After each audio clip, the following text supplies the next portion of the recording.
Capítulo 4. El rumor del tercer sello. La mañana era silenciosa, apenas rasgada por los ecos del órgano ensayando una melodía antigua en alguna parte de la basílica. El altar, aún cubierto por la suave luz filtrada de los vitrales, parecía observarlos con paciencia mientras Clark revisaba el archivo en su portátil. Paulo, sentado junto a él con un crucifijo entre las manos, observaba con el ceño fruncido. El archivo no era muy pesado, pero su contenido los dejó inmóviles. Documentos, enlaces, líneas de código que redirigían a foros cifrados, transcripciones de conversaciones digitales sobre profecías, sobre las trompetas que ya suenan y referencias cruzadas con las 7 iglesias. Todo organizado meticulosamente. Demasiado meticulosamente. Clark cerró la laptop de golpe. ¿Cómo es que esta Eva sabe tanto sobre nosotros?, dijo finalmente, rompiendo el silencio, mirando a Paulo con desconcierto. ¿Cómo sabe que estamos investigando esto? ¿Cómo tiene mi correo privado? ¿Y el tuyo? Paulo lo miró con una calma extraña. Tal vez porque no estamos tan ocultos como pensamos, Clark. Si ella trabaja en ciberseguridad, seguramente tiene medios de rastreo. Oh, alguien se lo dijo. Pero aún así, sí, es inquietante. Clark se levantó, caminando por el corredor lateral de la iglesia con el archivo aún dando vueltas en su cabeza. Era evidente que Eva sabía no solo de sus nombres, sino también de su objetivo. Incluso los términos que habían usado en privado, la Odisea, el trono de Satanás, el segundo sello, aparecían en sus notas. Lo más preocupante, dijo Clark, girándose hacia su amigo, no es que nos haya encontrado, es que parece ir un paso delante de nosotros. ¿Y si no es una amenaza?, respondió Paulo levantándose también. ¿Y si es una enviada? Clark no respondió. Tomó su abrigo del banco de madera y comenzó a caminar hacia la sacristía, buscando algo de claridad entre la niebla que le rodeaba la mente. Paulo lo siguió. En ese momento, su celular vibró. Un nuevo correo. De Eva. Solo tenía una frase. ¿Te sorprendió el archivo, Clark? Puedo explicar todo, pero no aún. Confía. Todo está empezando. Y al pie del mensaje, una coordenada GPS. Una dirección en Bruselas. Ninguna otra explicación. Clark mostró el mensaje a Paulo. Esto parece una trampa, murmuró Clark, aunque su instinto no decía lo mismo. Paulo observó la pantalla por un momento y luego miró a su amigo. Entonces, ¿iremos?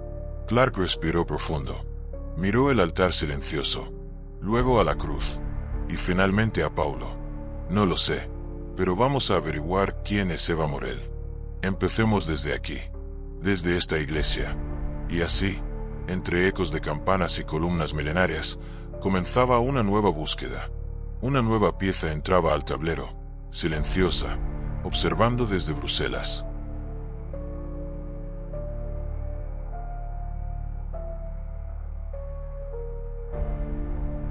La iglesia estaba en silencio. Solo se escuchaba el ocasional crujido de las maderas viejas y el zumbido lejano de algún aparato encendido en la sacristía.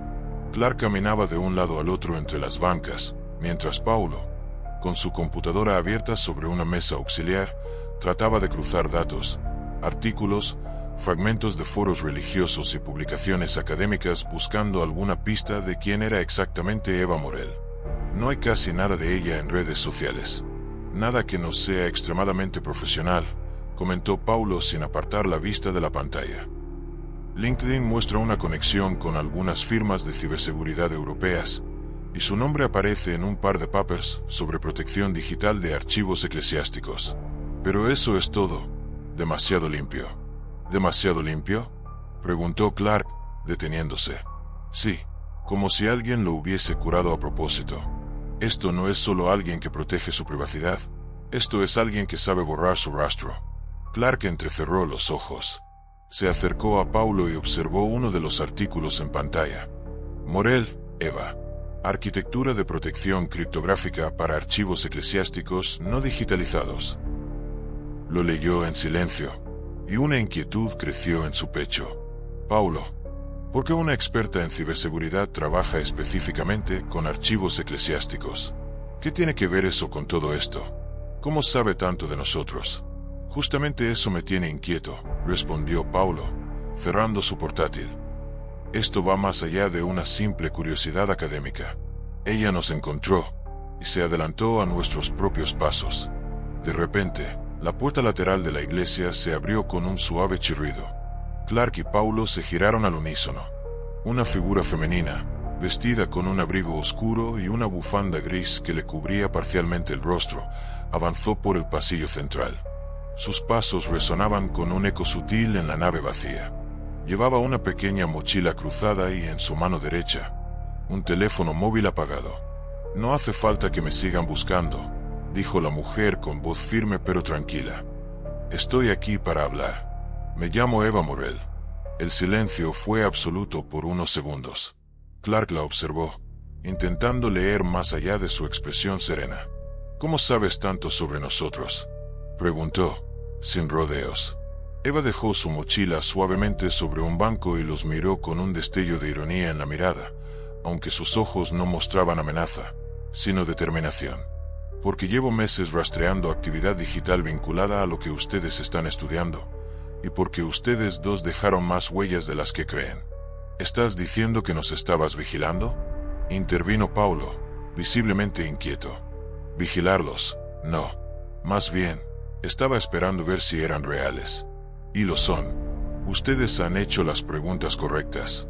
Han tocado puertas que casi nadie se atreve a abrir.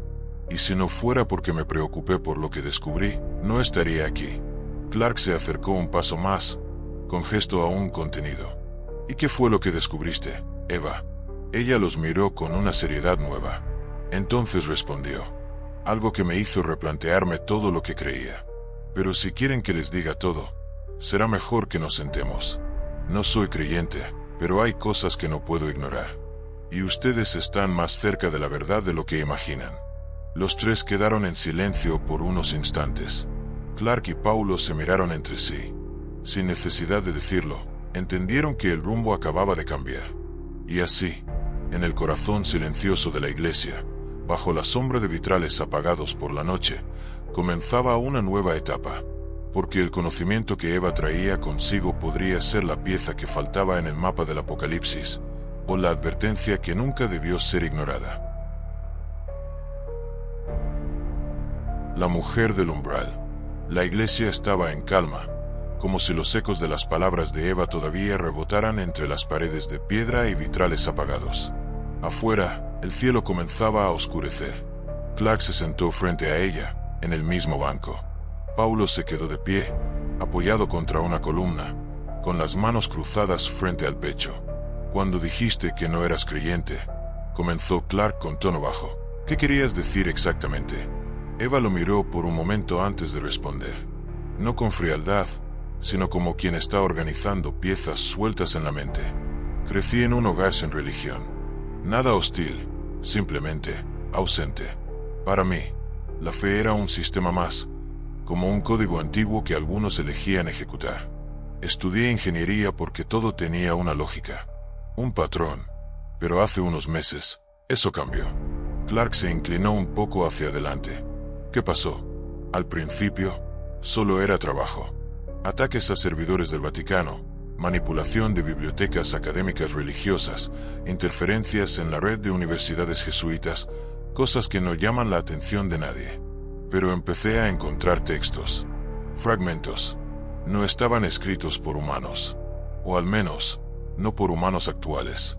Eran como transcripciones en código de algo más antiguo. Y en medio de eso, sueños». Paulo frunció el ceño. «¿Qué tipo de sueños?». Eva bajó la mirada. Por primera vez, su voz se quebró ligeramente. «Un lugar en llamas, pero sin fuego. Una ciudad sin nombre. Y en medio, un rostro cubierto por una corona de circuitos. No era Cristo. Tampoco era un hombre. Era otra cosa. Y cada vez que despertaba, las palabras de Apocalipsis 13 resonaban en mi cabeza sin saber que eran de ahí. No las había leído jamás». Hubo un largo silencio. Clark tragó saliva. «La bestia». Eva asintió. «Busqué esas frases. Ahí fue cuando encontré tus artículos, tus preguntas, tu nombre, Aparecía oculto en fragmentos digitales, como si alguien supiera que tú también buscabas. Entonces supe que no era coincidencia. Paulo se acercó lentamente y se sentó en el extremo del banco. ¿Y qué es lo que crees ahora, Eva? Ella se tomó unos segundos antes de contestar.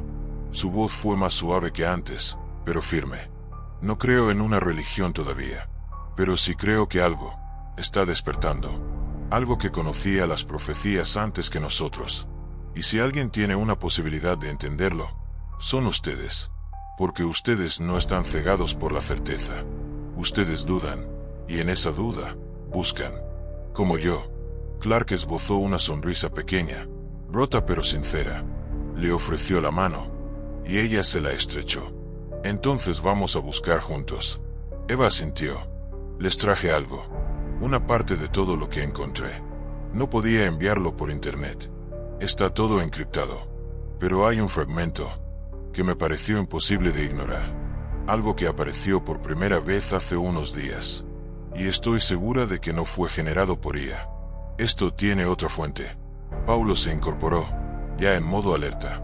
¿Qué tipo de fragmento? Eva se levantó y caminó hacia el altar, donde estaba su bolso.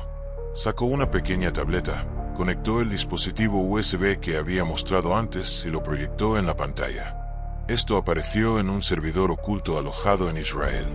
Una transmisión interrumpida. Nadie la vio en tiempo real. Solo quedó el eco del mensaje en el código. En la pantalla apareció una secuencia de números. Luego una frase. Latin. Et venit in nocte vicio ex oriente, et portavit vocem, aperietur septem sigia. Incipiet mensi signis. Traducción. Y vino en la noche una visión desde el oriente, y trajo una voz. Se abrirán los 7 sellos. Comenzará el mes del fuego. Clark sintió que algo se quebraba dentro de su pecho. Paulo susurró una oración en voz baja. Eva cerró los ojos. El código se actualiza solo. Cada semana aparece una nueva frase. La próxima transmisión es esta medianoche. Clark la miró con gravedad. Entonces no tenemos tiempo. Eva asintió, y por primera vez, parecía temer lo que había traído. Las campanas de la iglesia comenzaron a sonar a lo lejos, cada toque anunciando que la medianoche se acercaba con lentitud implacable. Paulo miró su reloj y luego el altar. ¿Cómo funciona la transmisión? Eva ya estaba de nuevo frente a la tablet, conectando la fuente externa a una aplicación propia. No es una transmisión tradicional. Es como si el mensaje llegara codificado en forma de pulsos de energía dentro de ciertos paquetes de red. Vienen encapsulados en ruido digital. Mi sistema los desencripta cuando detecta un patrón específico. Las palabras sigillum fractum. Es latín. Sello roto. ¿Y eso sucede siempre a medianoche? Eva asintió. Exactamente a las 12:07. 7 segundos después de la hora cero. Siempre. Clark miró la cruz al fondo del altar. No había electricidad en el aire, pero sentía como si todo el edificio se hubiese tensado ligeramente. Una especie de contención invisible, como si la piedra misma se preparara para recibir algo. El reloj marcó las 12. Eva no parpadeó, sus ojos clavados en la pantalla. 1 segundo. 2 segundos. Clark sostenía la respiración. 7 segundos. El dispositivo parpadeó una vez, brevemente. Luego comenzó a generar texto. Los 3 se inclinaron hacia la pantalla. Latin. Executum est post primum. Sicut tonitrum in tenebris. Irruet superflumen sanguinis vir cum facie duplici. In manibus eius, signum vetustum decepit multos. Traducción. Y siguió tras el primero, como un trueno en la oscuridad. Irrumpirá sobre el río de sangre un hombre de rostro doble. En sus manos, un signo antiguo engañará a muchos. El silencio que siguió fue absoluto. Solo se oía un leve zumbido proveniente del altar. Clark tragó saliva. Rostro doble. ¿Un impostor? Paulo asintió lentamente. O alguien que representa 2 caras. Quizás alguien que parezca ser uno y sea otro. Eva amplió el texto. En la parte inferior del código había una coordenada cifrada. Esto es nuevo. Hasta ahora, nunca hubo localización. Desbloqueó la coordenada y en la pantalla apareció un mapa. Un punto brillaba en rojo. Clark se inclinó. Eso es. Eva lo confirmó con un clic. La etiqueta en el mapa decía: Roma, Ciudad del Vaticano. Paulo se quedó inmóvil. ¿Un hombre de rostro doble, en el Vaticano? Eva los miró, más seria que nunca. Ustedes querían saber si todo esto es real. Si lo que se profetiza se está cumpliendo. El segundo sello se está abriendo esta semana. Y alguien en Roma será parte clave. Clark se incorporó lentamente. Miró a Paulo y luego a Eva. Entonces no tenemos opción. Paulo se santiguó y murmuró en voz baja: debemos ir a Roma. Eva asintió. Y pronto, porque si esto sigue el patrón, el tercer mensaje traerá algo peor. Clark miró el cielo a través del vitral. La noche ya no era solamente oscuridad. Ahora era umbral. Una grieta. Entonces, vamos a cruzarla. La mañana siguiente fue rápida, sin tiempo para preguntas ni descanso. Paulo se encargó de tramitar discretamente los pasajes de tren desde Padua a Roma. Eva, con su habilidad de moverse como sombra digital, organizó alojamiento seguro a metros de la Ciudad del Vaticano. Clark, silencioso pero inquieto, repasaba una y otra vez en su cabeza las palabras del mensaje, como si repitiéndolas pudiera torcer su significado. El viaje fue tranquilo. El vagón del tren semivacío, pero los tres sentían el peso de una tormenta que todavía no había comenzado. La ventana reflejaba campos y pueblos italianos que se deslizaban como postales perdidas en el tiempo. Eva rompió el silencio. Algunos de los metadatos del mensaje indican que fue emitido por un servidor oculto ubicado en el interior de la Ciudad del Vaticano. Clark giró hacia ella, sorprendido. ¿Estás diciendo que alguien desde dentro de la iglesia está mandando estos mensajes? ¿O algo que se esconde dentro? Respondió Eva sin mirar. A veces los lugares santos atraen lo más oscuro. Paulo no dijo nada. Solo cerró los ojos y apretó el rosario entre sus dedos. Llegaron a Roma cuando el sol ya comenzaba a inclinarse. El aire estaba tibio, y la ciudad latía con esa cadencia sagrada y contradictoria, piedra antigua y caos moderno. Tomaron un taxi en silencio, cruzando las avenidas en dirección a Borgo Pio. Desde una calle lateral, la cúpula de la Basílica de San Pedro asomaba como una luna de mármol. Clark miró por la ventana del coche. Aquí es donde todo comenzó. Eva corrigió con suavidad. Y donde quizás todo termine. Se alojaron en un pequeño apartamento antiguo en un tercer piso sin ascensor, a menos de 400 metros de la plaza de San Pedro. Desde la ventana podía verse la multitud habitual de fieles, turistas, monjas con móviles, jóvenes mochileros y sacerdotes caminando con papeles apretados en sus manos. En la noche, salieron a pie. Eva llevaba una mochila pequeña. Paulo, su sotana negra. Clark, su infaltable chaqueta de cuero, ahora más gastada que nunca. Se detuvieron frente a la muralla del Vaticano. Eva encendió su tablet nuevamente. El servidor emisor está activo ahora. Clark miró a Paulo. ¿Nos metemos? Paulo negó con la cabeza. Nos acercamos, pero entramos con cuidado. De noche, y por la vía correcta. Eva señaló un acceso lateral. La coordenada exacta está en los archivos de la Biblioteca Apostólica. Pero esa zona está cerrada al público. Necesitaríamos un permiso imposible, completó Clark. Eva sonrió por primera vez. No si tenemos ayuda. Tengo un contacto dentro. Alguien que alguna vez me salvó la vida. Y que todavía cree en cosas que no puede explicar. Clark la miró, con ojos entrecerrados. Hay algo que no nos estés diciendo. Eva sostuvo su mirada, intensa. Muchas cosas. Pero si entramos ahí, todos tendremos que enfrentarnos a algo que no entendemos del todo. Se oyó una campana. La hora de las vísperas. Los tres se quedaron mirando el cielo. La cúpula brillaba con los últimos rayos del sol. Clark murmuró: ¿y si este hombre de rostro doble ya está aquí dentro? ¿Cómo lo sabremos? Eva bajó la vista al dispositivo. En la pantalla, una nueva línea de texto apareció sin previo aviso. Non vide visbultum eius, ni si sub stella enigrae luce. Traducción: no verás su rostro, sino bajo la luz de la estrella negra. El silencio fue total. Paulo hizo la señal de la cruz. Eva apagó la pantalla. Clark respiró hondo. Entonces, mañana buscamos esa estrella negra.